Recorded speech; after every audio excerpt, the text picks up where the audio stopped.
Welcome in, everybody. Welcome to Talking Tide. Let me go ahead and I will get this thing up and posted. Make sure everybody knows that we are live. And then we're going to get into this Reaction Tuesday. The CFB committee just dropped their rankings for the college football playoffs. Let's see real quick. And we are going to talk about them.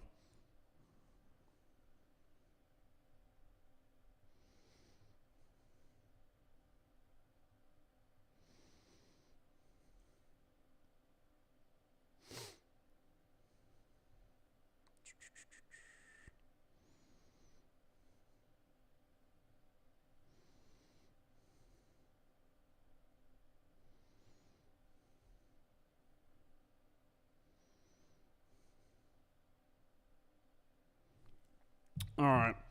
So, big news going on in the world of college football. We had the penultimate rankings tonight. A lot of movement. A lot of stuff has gone on in the rankings. We'll pull them up here in just 1 second. We will run through them we're going to go like the committee does. We're going to go bottom to top. So, we're going to go from 25 all the way up. So coming in at number 25, we have James Madison, then North Texas, Iowa, Georgia Tech, and Houston. 4 out of those 5 teams all came from a non-ranked spot. Georgia Tech moved up 1 following their loss to Georgia. I'm not entirely sure how I understand that. James Madison, North Texas, Iowa, and Houston were all previously non-ranked. They've all moved up into the rankings. We'll talk about these first, and then we'll get into the conference championships and talk about how they fall and what can change based on the championship games that are played. Up at 20, we have Tulane, and then it's Michigan, Arizona, Virginia, USC, and Utah. No crazy movement there. Utah did drop 2 spots, so I believe that will be their playoff bid done at 10-2. Coming in at 14 is Vanderbilt. These are more of your bubble teams. Chaos has to happen for them to get in, but these are a little bit more of the bubble teams. Vanderbilt at 14. Texas moves up 3 spots following their win to Texas A&M. They finished their season at 9-3. So, the top 12. Number 12, we have Miami. They come in at 10-2. There's a lot being talked about between Notre Dame and Miami. Miami has the head-to-head win over Notre Dame. There's a lot to be talked about there, and we will get into that tonight. BYU comes in at 11. Again, a lot of storyline, a lot of drama there. Notre Dame at 10. The biggest one, Alabama at number 9. We move up 1 spot following our win in the Iron Bowl to Auburn. That is a big move for us. At number 8, Oklahoma, because they have the head-to-head over Bama, obviously. Number 7, falling 4 spots after their loss to Texas, is Texas A&M. At 6, actually moved up a spot. And despite what people might have thought, there's a lot of storylines tonight. Ole Miss has gone up 1 spot following their loss of their head coach. Oregon at number 5, Texas Tech at number 4, Georgia at number 3, Indiana 2, Ohio State number 1. So we had 4 teams there jump 1 spot following the loss to Texas A&M. There's a lot to unpack here. We can go from the bottom to the top if we want to. Let's go into our... we're going to talk about our conference bowls first, like our conference championship games. Because there's a lot to be said there. And then we'll talk a little bit about how I think the ranking committee did based on their own criteria, essentially. All right, so up first. Oops, sorry, there's audio coming out. I always have this thing muted. All right, so first things first. The top 5 teams, the conference champions that are the top 5 ranked get into this playoff. So there's a lot to be had. So James Madison is in at 25. They will be playing Troy for the Sun Belt Championship. North Texas will play Tulane in the American Athletic Championship game, both on the same night, an hour apart. So those are two of our teams that we see have a potential to really make the playoffs. Let's see, where did I say? So Tulane comes in at 20. So for James Madison to be able to jump Tulane, North Texas need to win this game. And again, I don't know what the ranking committee is going to do with that, if they'll then put North Texas over them. I'm sorry, North Texas is already at 24. So I don't see a route for James Madison to get in. Because right now you have Big 10, SEC, Big 12, and ACC. Oh, man, it is as wild of a playoff as we have ever seen. Because when you look at something like the ACC championship game, it's Virginia and Duke. So when you go over here to the rankings, Virginia's at 17. Duke is not ranked, but you have Miami up at the 12 spot. So the highest ranked ACC team will not be playing in the ACC championship because of the way the scheduling worked, or not the scheduling, the way the tiebreakers and head-to-heads worked. It's going to be pure chaos come next Sunday. I'll just say that. So then you also have Georgia, Alabama playing for the SEC championship game, obviously. I'm going to go ahead and get this out of the way right now. I don't think there is a world in which Bama get left out. If they were at the 10 spot, I could see a potential there, because then you have someone like a North Texas or a Tulane or James Madison winning their conference and potentially jumping. But Alabama stays in this playoff no matter what, because they're coming at the 9 spot. So the teams on the bubble right now are going to be Miami, BYU. I don't know if I would qualify Notre Dame as on the bubble. Texas is going to be out, I would say, and Vanderbilt also out. It's a weird world right now, and where you have teams playing for conference championships who are no longer the top ranked, who are not the top ranked in their division. And then you have Indiana, Ohio State playing the Big Ten. That game, both teams will obviously be in. Georgia's a lock.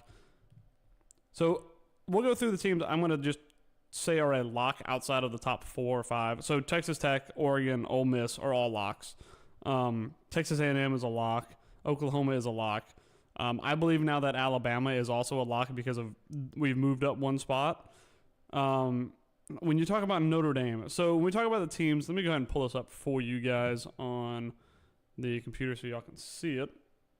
So I'm trying to navigate my camera so I can actually see. There we go. So now you guys can see what I see. And when I look at this, I look at, so one of Tulane or North Texas is likely to be in. Then you have someone, so they will jump, and we'd say Miami will move out to the 13th spot. So they are, from my point of view, on the outside looking in. Miami is. Then you go into, so Tulane and North Texas will be up, more than likely, because they're both ahead of James Madison. So one of those two will be in. God, this is chaos. I do not envy the playoff committee at all. So one of those two will be in. If Virginia end up winning, they should be in. If Virginia end up winning the ACC championship game, they will likely be in the playoff also. So there's 2 spots gone for teams ranked above them. So someone like a BYU and a Miami are going to be dropped out at that point. BYU does have a say in their playoff lives, essentially, because they play a conference championship game of their own. They play Texas Tech. They get a rematch against Texas Tech in the Big 12 championship game. Look, it is a tough spot for BYU, and it's a tough spot for the committee also. I'm very torn on what I think should happen. First things first, I think Notre Dame should likely be ranked below Miami. Let me look at because I haven't looked at it today. We're going to look at the strength of schedule, too. I'm going to pull that up. So, We got strength of schedule. We'll also look at the head-to-heads also. So Miami right now has the 44th hardest schedule in the country. Notre Dame comes in 2 spots ahead of them at 42. Miami has a head-to-head win over Notre Dame. First things first, I think that head-to-head wins should be valued overall. So if you have a team that has the same resume as far as same wins or same amount of wins and same amount of losses, I think that head-to-head should be number one. I also believe that strength. Well, see, I say that I don't actually even know if I believe that. I'm in the same spot as the committee because strength of schedule is also incredibly important. So strength of schedule is up there. I think if you play a schedule inside of the top 15, you automatically get a bit of leeway there. Not gonna lie, if I was a BYU fan and you end up losing, get kicked out. I agree. I agree with the BYU thing because I don't think that BYU should be punished for playing the extra game. If the schedule ended today, and we'll say that the top-ranked teams out of each division get in, so we're basically putting up the scenario that I don't want to be in, but just doing away with conference championships. So you would have BYU. So Texas Tech would be the highest-rated Big 12. Then you would have BYU. The highest ACC team would be Miami. The highest Big 12 team would be Utah. Oh, actually, I'm sorry. I lied. No, that's not even. Disregard that. So we have ACC, SEC. We have an independent in Notre Dame. So we have Big 10, SEC, Big 12, ACC, and then your American would be Tulane. So that's what you would be looking at. So Tulane would come up to replace. God, even that doesn't work because then you have Miami at the top of the ACC and they would be out. It is a nightmare scenario for the playoff committee. It is a very tough spot to be in right now.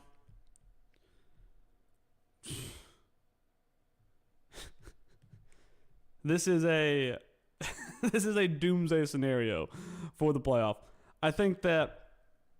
All right, let me tell you what I would do if it was me. I think they got it wrong to begin with, putting Miami over Notre Dame. Or, sorry, putting Notre Dame over Miami. I think Miami, with the head-to-head win, they play a very similar strength of schedule. They should be ahead of them anyway. So I think Notre Dame should be the one on the outside looking in. I think that the rankings should go Notre Dame, Miami, BYU. That's the way I would play it out at this moment. Can't do that now because it's already been put in place. Strength of schedule. Also, BYU has a harder strength of schedule than either Notre Dame and Miami, mostly because they play Texas Tech. But I think that they hurt themselves early by putting Notre Dame and Miami where they did. Miami should be ranked above Notre Dame. So for me, 12 should be Notre Dame. 11 should be Miami, 10 should be BYU. That's how I would lay it out.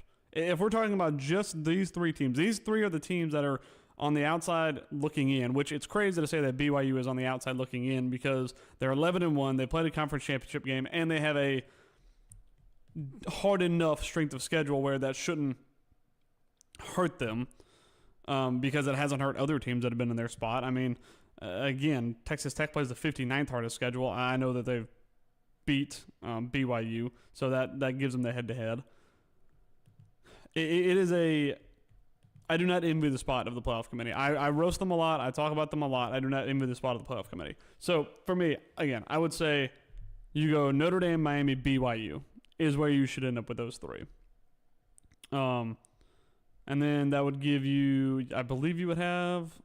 You would be missing one conference at that point because you have SEC, you have Big 12, you have ACC, and you have Big 10. So the one conference you'd be missing the American Conference, who then Tulane would get in, and that would be Notre Dame on the outside looking in. I think they really screwed themselves early by I think everyone would work itself out. Yeah, it did not work itself out. It did not work itself out. And again, I know that there's going to be calls for the 16-team playoff after this. But it doesn't matter how you structure it. There's always going to be this kind of discourse. I think that no matter what, you're always going to get that. You could have a 125 team playoff, and you would still have this kind of discourse, I believe. So, so Notre Dame should be 12, Miami 11, BYU. So Notre Dame will be on the outside looking in. Tulane would jump Notre Dame to take the 12 spot because they would be the highest rated if they were to win their conference championship game. If not, it would be North Texas. So one of those two would end up jumping Notre Dame to take their spot. And this also solves the other problem of saying, you know what, Notre Dame, you need to find a conference. If you want to sit at home every weekend on conference championship weekend and be a bystander, this is the kind of thing that can happen.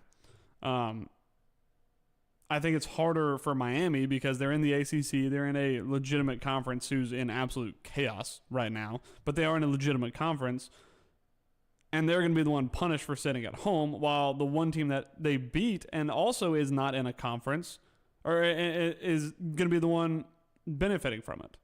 So I don't like that at all. One thing I am glad the committee did, and I suspected that they would do this, they did not punish Ole Miss. They did not punish Ole Miss for losing their head coach, which is a good thing. I think it would have been insane to do so. So they actually jumped a spot following the loss of Texas A&M. Texas A&M falls 4 spots to what I think is a reasonable 7, just above Oklahoma. I find them being the weakest of the one-loss teams is interesting outside of BYU. I find that interesting because when I look at their strength of schedule, let's see where they end up falling. Yeah, so they're 15th in strength of schedule. They lost at the end of the season against a Texas team who has grown into their own, to be fair to them. It really showed the bipolar nature of being independent and keep you out of it. Yeah, exactly. If you are a fringe playoff contender and you're in a conference, you have the chance to play for your playoff life. Instead of being an independent where you're on the outside looking in. And I understand Notre Dame has played good football. They lost their first 2 games of the season. They've gone on a 10-game win streak since.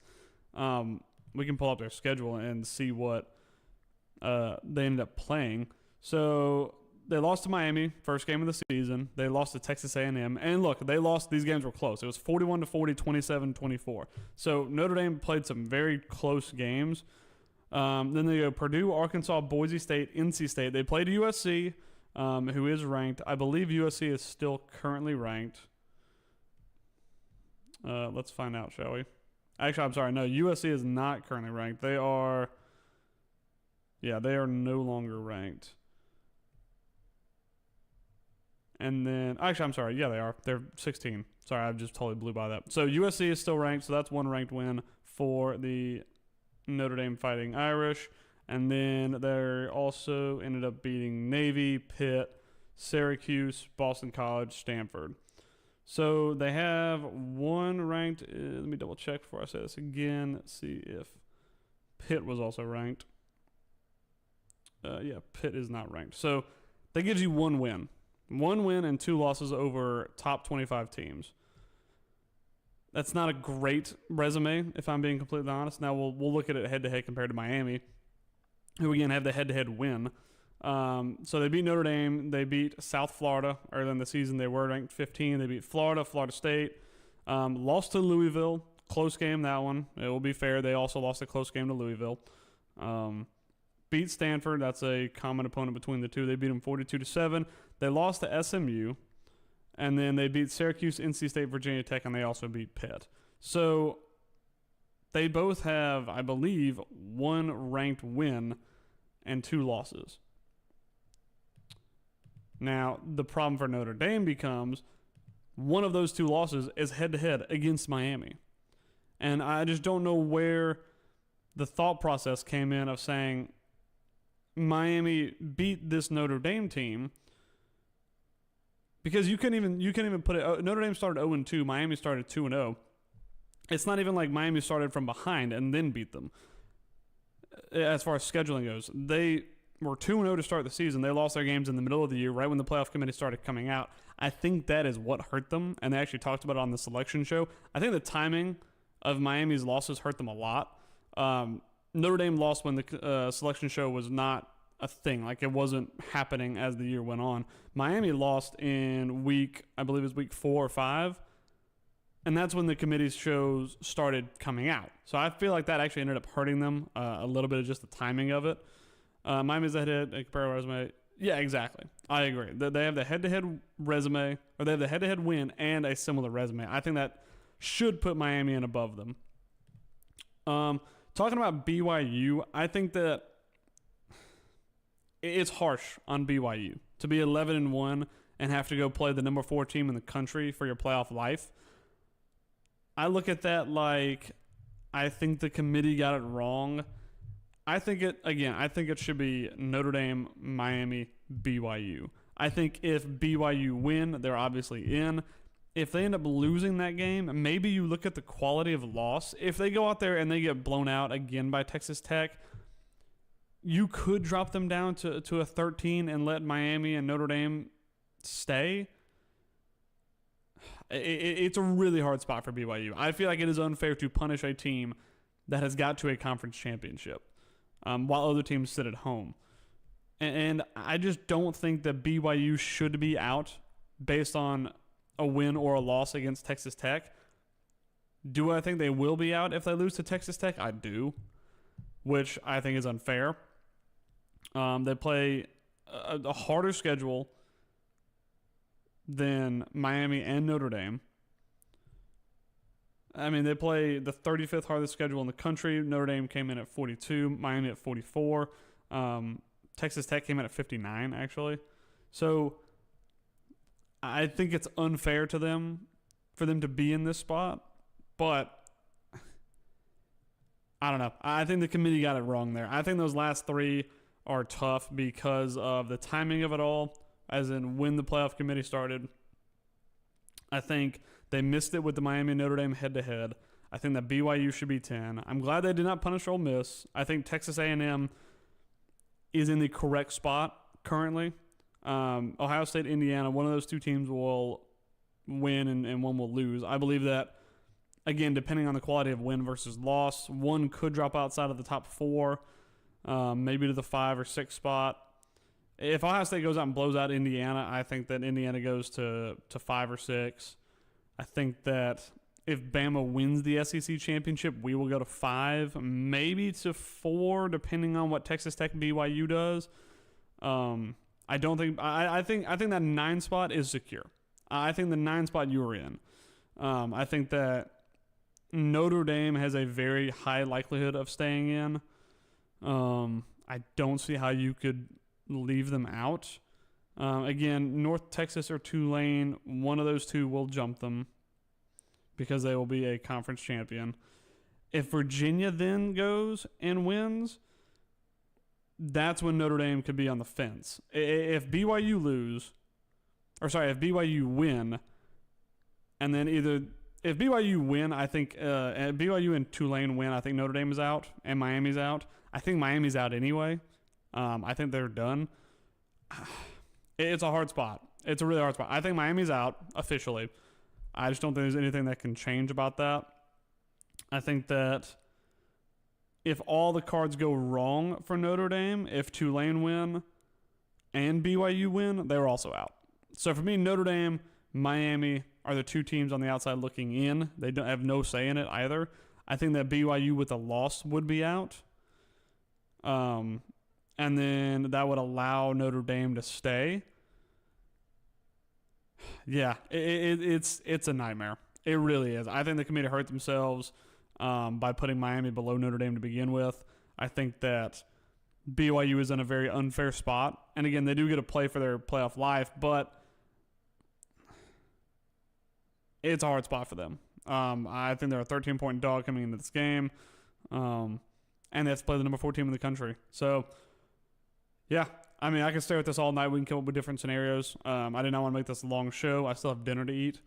So, appreciate you guys tuning in. I figured we'd jump into a reaction. I think that Bama is safe. I'm going to say that. I think that Bama is officially safe. I think we are officially in the college football playoff. I think we're playing for a 5 spot, and if we lose, we may drop to a 11 spot, 11, 12 spot. So, yeah, I think that's where we stand. I think we are safe. I think that Miami is officially, not officially out, but I think they're essentially out. For everything, BYU is playing for their playoff life, and I think if it all goes wrong, if BYU win and Tulane win, I think Notre Dame is also out. So, I think that is where we are currently. Yeah, I think that's where we stand. So, I appreciate you guys tuning in. Hope you guys enjoyed the show. It's a little bit chaotic because there's just so much going on now that, they just dropped. So trying to kind of get all my ducks in a row here. But it's going to be interesting. It's going to be a crazy, crazy weekend. Yeah. Actually, I'm sorry. If BYU win, I think Notre Dame is out, period. Because obviously Tulane or North Texas will jump them. Because one of those two will be a conference champion. And they're 10-2 and 11-1, so one of them will jump them. And then, so BYU, if they win, I believe Notre Dame is out because they will stay in, and then Miami will be out. BYU will be a Big 12 champion, and then Notre Dame will also be on the outside looking in. So yeah, I think that's where it falls. But Bama's safe, so that's all I care about right now. Actually, that's not true. I want teams to have a fair shot at this. I want the system to work. And I think it does work, but again, there's always going to be disagreements and arguments. But appreciate you guys tuning in. Hope you guys enjoyed. We're going to do a film study show, not tomorrow night. I'm actually going to the Bama-Clemson game tomorrow night, maybe Thursday. We'll run it Thursday. And then we get ready for Georgia come this Saturday. Appreciate you guys tuning in. Hope you guys have a good night, and roll Tide.